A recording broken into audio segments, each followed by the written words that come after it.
Welcome back to our channel student. तो आज हम लोग करने वाले हैं क्लास 9th चैप्टर 5 साइंस का। ठीक है, जीवन की मौलिक इकाई।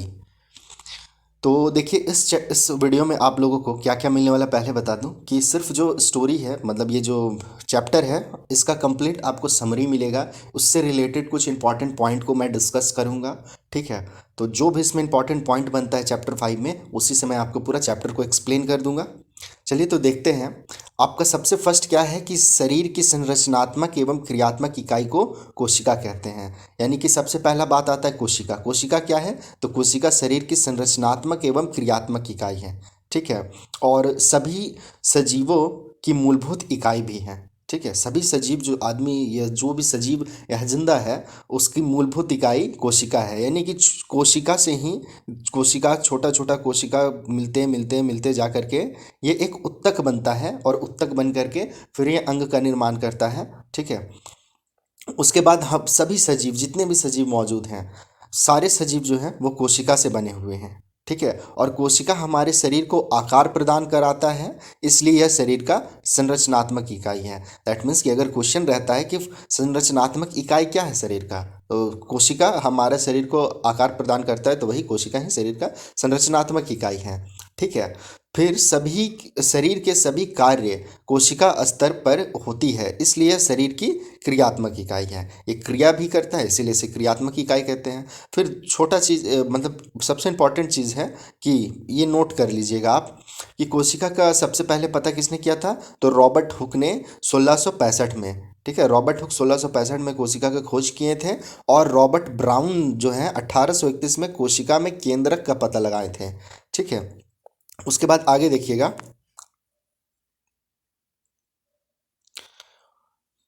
वे जीव जो एक ही कोशिका के बने होते हैं, वे जीव जो एक ही कोशिका के बने होते हैं एवं स्वयं में ही एक संपूर्ण जीव होते हैं, एक कोशिकीय जीव कहलाते हैं। ठीक है, मतलब एक कोशिकीय जीव कौन है? तो सिर्फ एक कोशिका से बनने वाले जीवों को एक कोशिकीय जीव कहते हैं। और उसका एग्जाम्पल है कुछ, जैसे अमीबा, आपने 8 क्लास में पढ़ा होगा अमीबा के बारे में। तो अमीबा, पैरामीशियम, कैलिमिडो, मोनास और बैक्टीरिया, ये सब जो है आपकी एक कोशिकीय जीव हैं।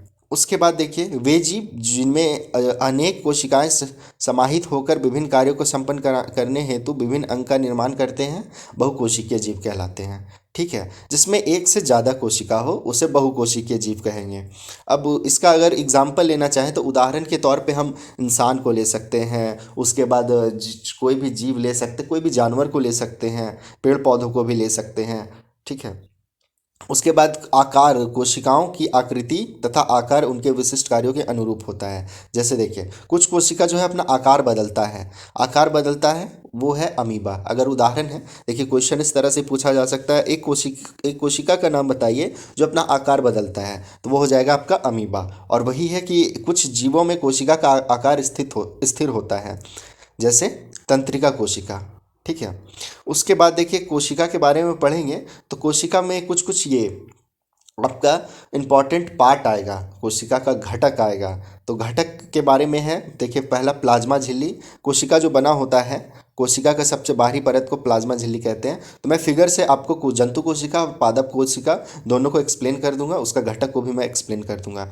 इसको देख लेते हैं। तो प्लाज्मा झिल्ली क्या है? यह कोशिका का सबसे बाहरी परत है जो कोशिका के घटकों को बाहरी पर्यावरण से अलग करता है। ठीक है, कोशिका के घटक को बाहरी पर्यावरण से अलग करता है। प्लाज्मा झिल्ली लचीली होती है और कार्बनिक अणुओं जैसे कि लिपिड तथा प्रोटीन के दो परतों से बनी होती है। जैसे हम ही लोग का अगर ले लेते हैं, चमड़ा है, स्किन है बॉडी के ऊपर, तो ये क्या करता है? बाहरी आवरण जो है पर्यावरण से हम लोगों को अलग रखता है। उसी तरह कोशिका का भी ऊपर प्लाज्मा झिल्ली होता है।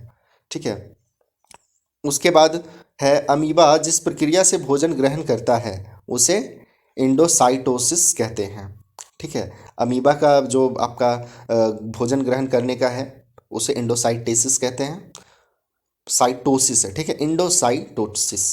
उसके बाद विसरण एक कोशिकाओं में होने वाली प्रक्रिया है। ठीक है, विसरण एक प्रक्रिया है जो कोशिकाओं में होता है, जिसमें क्या होता है कि कार्बन डाइऑक्साइड एवं ऑक्सीजन जैसे गैसीय पदार्थ के अणुओं का परिवहन वर्णात्मक परागमय झिल्ली के द्वारा होता है। ठीक है, यही प्रक्रिया को हम लोग विसरण कहते हैं। यानी कि ऑक्सीजन जैसे कार्बन डाइऑक्साइड और ऑक्सीजन गैस का जो है अणुओं के साथ परिवहन होना, ये विसरण कहलाएगा।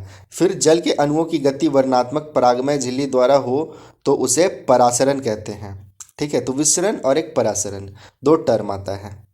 उसके बाद है केंद्रक। ठीक है, केंद्रक तो कोशिका की का सबसे बड़ा कोशिकांग जो कोशिका के अंदर पाया जाता है। गुणसूत्र कोशिका के केंद्रक में ही पाया जाता है, जो सिर्फ कोशिका विभाजन के समय दिखाई देता है। देखिए, विभाजन का मतलब होता है टूटना, जब कोशिका टूटता है तभी आपको गुणसूत्र ये दिखाई देगा।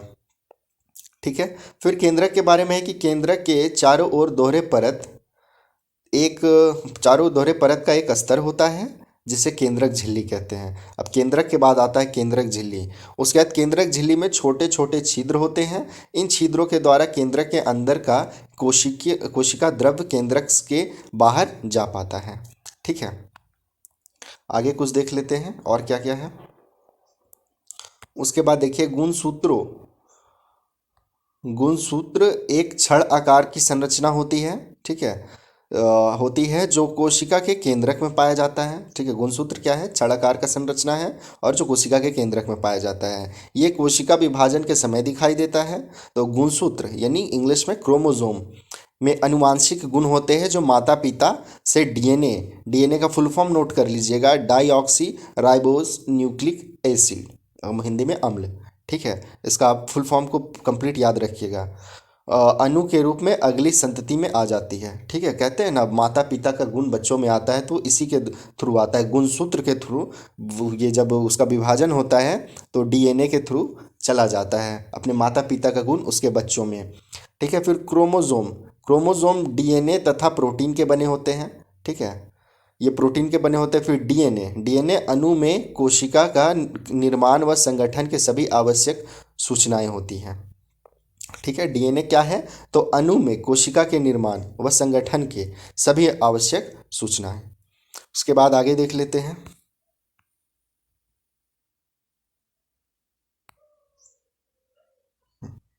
देखिए, डीएनए के क्रियात्मक खंड को जीन कहते हैं। ठीक है, जीन क्या है, तो क्रियात्मक खंड ही है डीएनए का। उसके बाद जो कोशिकीय विभाजन की प्रक्रिया में भाग नहीं लेता है उसमें यह डीएनए क्रोमैटिन पदार्थ के रूप में विद्यमान रहता है।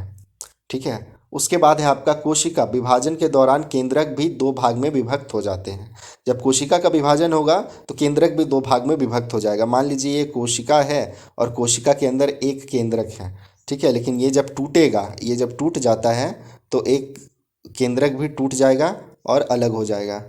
ठीक है, कुछ इस तरह से दोनों में एक अलग अलग केंद्रक हो जाएगा। अगर फिर ये टूटेगा तो देखिए इससे भी बना और इसमें भी बना।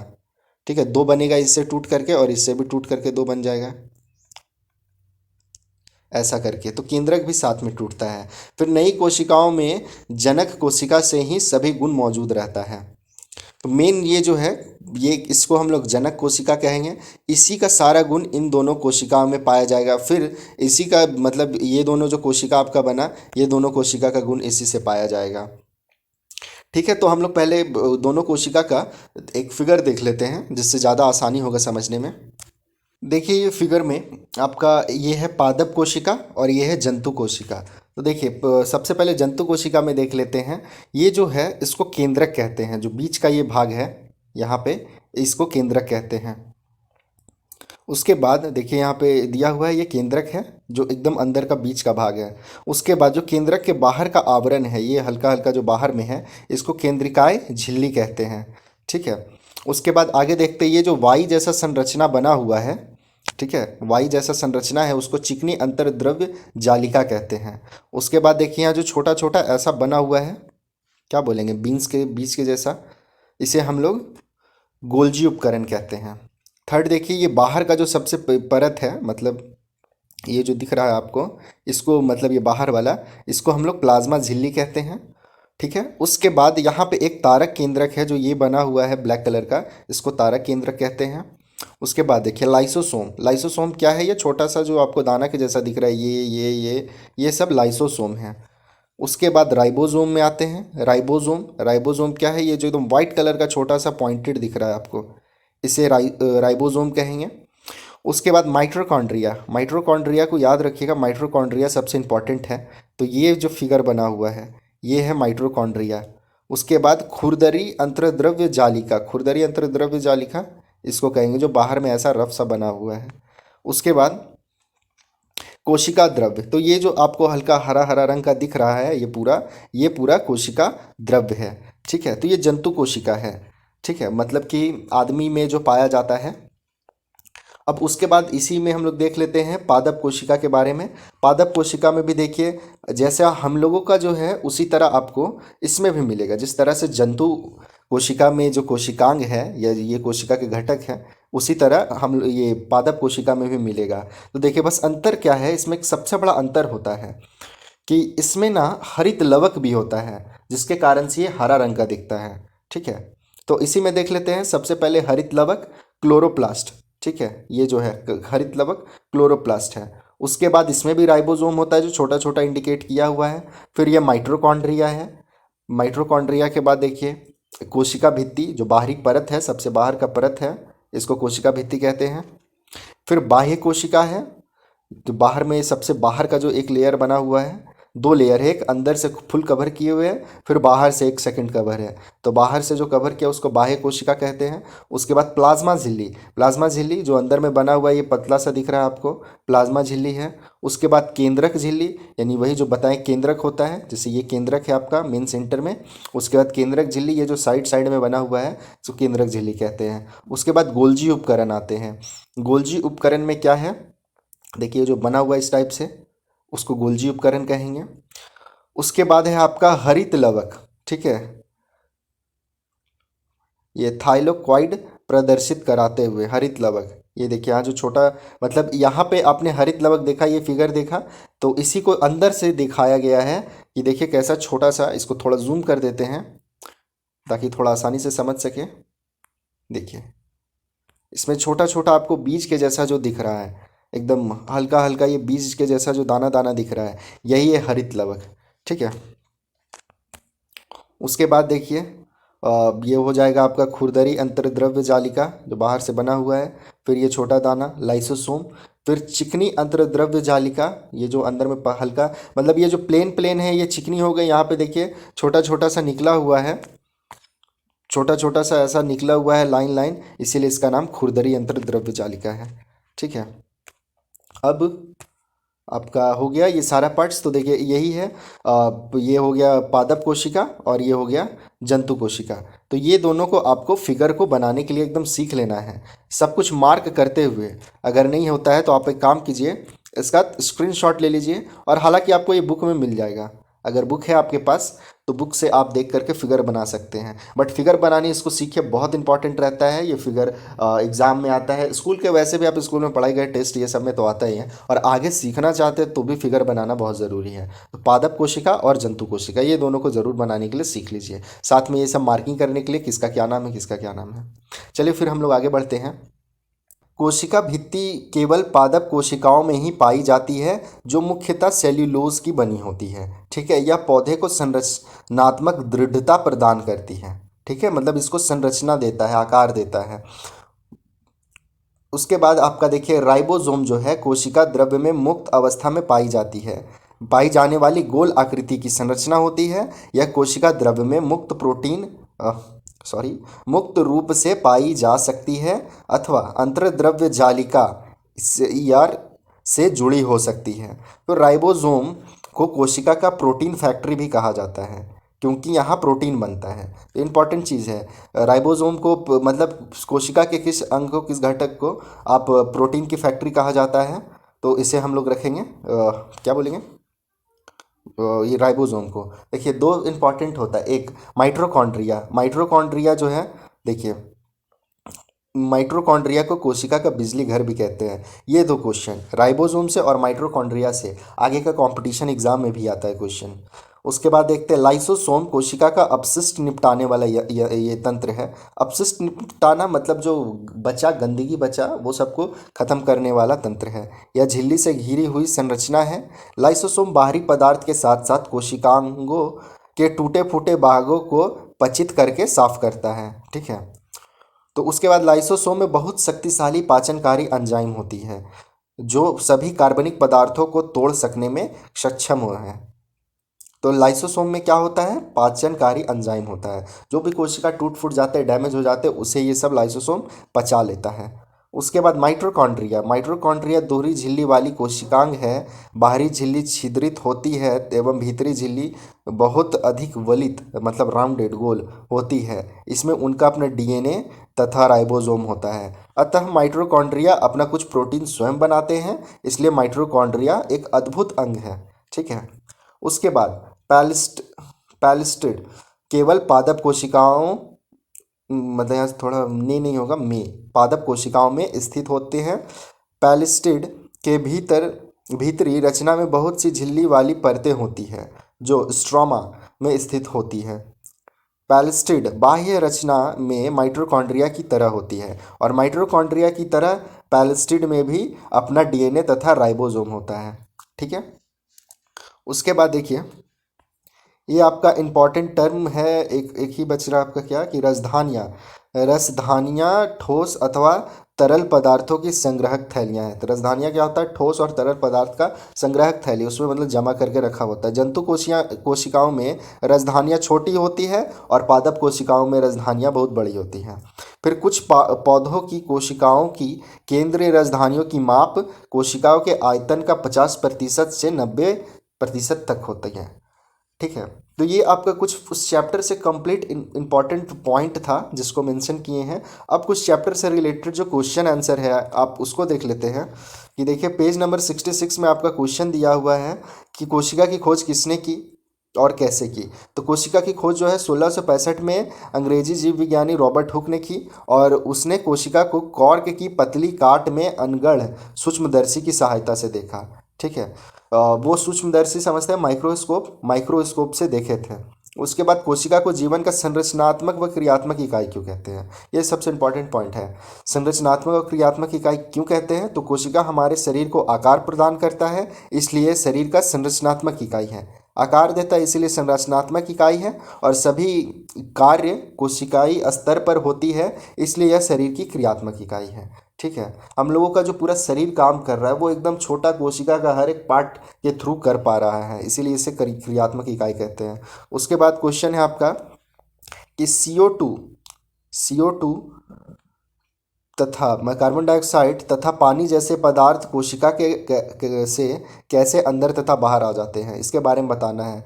कोशिका के अंदर और बाहर कार्बन डाइऑक्साइड और पानी कैसे आ जाते हैं। तो देखिए पहले मेंशन किया गया कि कोशिका झिल्ली जो है वर्णात्मक परागमय झिल्ली होती है जो चुने हुए पदार्थों को ही अंदर बाहर आने जाने देती है। ठीक है। तो किसी चुने हुए पदार्थों को, तो देखिए CO2 कैसे करता है, तो CO2 कोशिकाओं के अंदर उच्च सांद्रता में विद्यमान रहता है क्योंकि कोशिकाएं श्वसन के दौरान CO2 का निर्माण होता है, कार्बन डाइऑक्साइड का निर्माण होता है। ठीक है। जब कोशिका के अंदर CO2 की सांद्रता अधिक बढ़ जाती है तो उस समय कोशिका के बाहर CO2 की सांद्रता कम हो जाती है। ठीक है।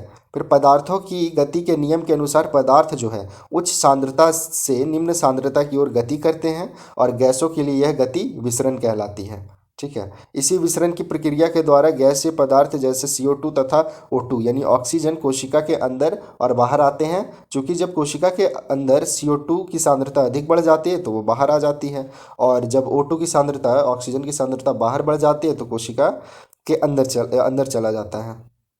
ठीक है। और जल कैसे गति करता है, तो जल भी ठीक उसी नियम का पालन करता है जो गैस करते हैं।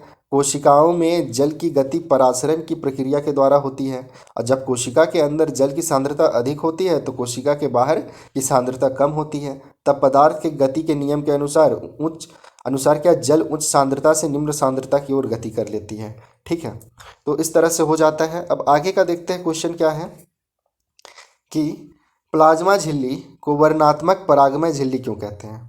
तो देखिए प्लाज्मा झिल्ली कुछ चुने हुए पदार्थ को अंदर बाहर आने जाने देता है। ठीक है। और बाकी अन्य पदार्थों का गति को रोकता है, इसलिए कोशिका झिल्ली को वर्णात्मक और परागमय झिल्ली भी कहते हैं। ठीक है। फिर कुछ चुने हुए पदार्थ जैसे कार्बन डाइऑक्साइड अथवा ऑक्सीजन, यही दो चीज़ जो है कोशिका झिल्ली के आर पार विसरण प्रक्रिया के द्वारा ये आ जा सकते हैं। फिर देखिएगा आपके बुक में 73 नंबर पेज में क्वेश्चन है कि क्या आप दो ऐसे अंगों के नाम बता सकते हैं जिनमें अपना अनुवांशिक पदार्थ होता है? तो हाँ, आपका पहला जंतु कोशिका में माइटोकॉन्ड्रिया और पादप कोशिका में प्लास्टिड। उसके बाद आगे देखते हैं, कुछ इंपॉर्टेंट है। यदि किसी कोशिका का संगठन किसी भौतिक अथवा रासायनिक प्रभाव के कारण नष्ट हो जाता है तो क्या होगा? ठीक है, अगर कोशिका नष्ट हो जाता है तो फिर क्या होगा? तो कोशिका जीवन का सबसे महत्वपूर्ण क्रियात्मक और संरचनात्मक इकाई है। तो जीवन की सभी मूलभूत कार्य कोशिकाओं से ही संपादित होते हैं। यदि किसी कोशिका का संगठन किसी भौतिक अथवा रासायनिक प्रभाव के कारण नष्ट हो जाता है तो कोशिका की जीवन के लिए कार्य करने की क्षमता समाप्त हो जाएगी और यह जीवन के लिए उपयोगी अनुरक्षण का कार्य जैसे पोषण, श्वसन, वहन और उत्सर्जन आदि नहीं कर पाएगा। ठीक है, यानी कि कोशिका डैमेज हुआ तो ये सब जो काम है वो नहीं कर पाएगा, और ये सब काम नहीं कर पाएगा तो हम लोग कमज़ोर, धीरे धीरे कमज़ोर होना चालू हो जाएंगे। ठीक है, इसीलिए दवा खाते हैं। अगर कोई बीमारी होता है तो क्या होता है कि हम लोग का कोशिका पे अटैक करता है, वो कोशिका डैमेज होने लगता है, तो उसको रिपेयर करने के लिए हम लोग दवा खा लेते हैं, जिससे थोड़ा एनर्जी मिल जाता है, कोशिका रिपेयर ठीक होने लगता है। फिर लाइसोसोम को आत्मघाती थैली क्यों कहते हैं? कभी कभी इसी तरह आत्महत्या की थैली क्यों कहते हैं? तो देखिए, कोशिकाई चय उपचय मतलब मेटाबॉलिज्म में व्यवधान के कारण जब कोशिका क्षतिग्रस्त या मृत हो जाता है तो लाइसोसोम फट जाता है और इनकी शक्तिशाली एंजाइम अपने ही कोशिकाओं को पचित कर देते हैं, इसलिए लाइसोसोम को आत्मघाती थैली कहते हैं या सुसाइडियल बैग कहते हैं। सर मैंने बताया था कि जैसे लाइसोसोम क्या है, वो सारा जो डैमेज छोटा मोटा पार्ट्स है उसको अपने अंदर लेकर के पचा लेता है। ठीक है, इसके अंदर बहुत तेज पाचक एंजाइम होता है, अगर ये फट गया तो इसका पाचक एंजाइम जो है पूरा फैल जाएगा कोशिका में, और कोशिका में फैल जाएगा तो उसमें मौजूदा सारा जो है कोशिका का घटक जो है वो सारा पच जाएगा, खराब खत्म हो जाएगा, नष्ट हो जाएगा। ठीक है, उसके बाद देखिए, कोशिका के अंदर प्रोटीन का संश्लेषण कहाँ होता है? तो राइबोसोम में होता है।